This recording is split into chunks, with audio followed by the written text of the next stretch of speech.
Alright, since its release, I've been getting a lot of questions about Daydreamer, so I thought I'd sit down and tell you about it. Around 10 or so years ago, I was offered the opportunity to go and perform in some theatres and then on some luxury cruise ships around the world.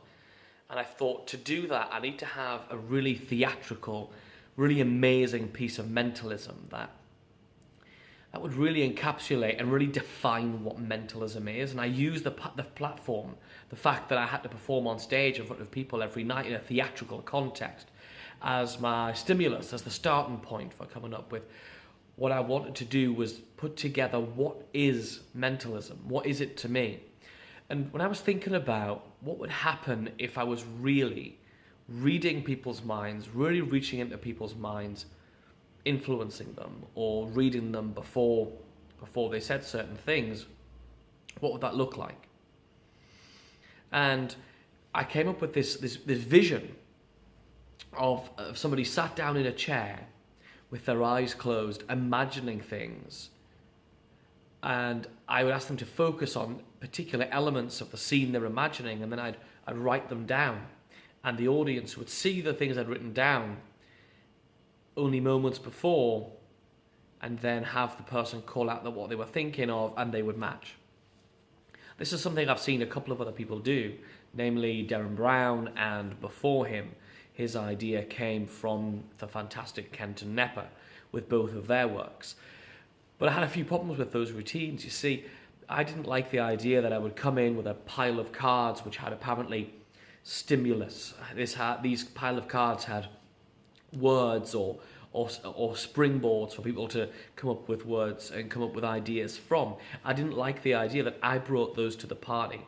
I also didn't like the idea that every single revelation along the way just got stranger or just was basically linear. It was kind of the same thing, even though the information was kind of more interesting along the way it was revealed was sort of the same thing over and over again. And if you know anything about my work, I like to make sure that the revelations are actually building one on top of the other, right?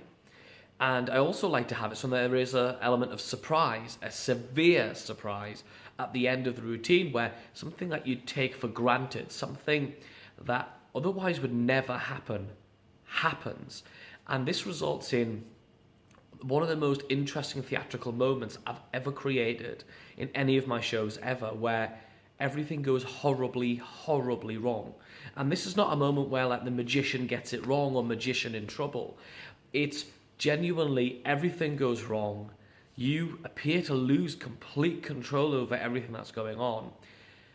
And then just when you're at your darkest moment, standing there living in a theatrical hell in front of a real live audience, suddenly you realize that it's not wrong, that everyone's just been looking at this whole thing completely wrong.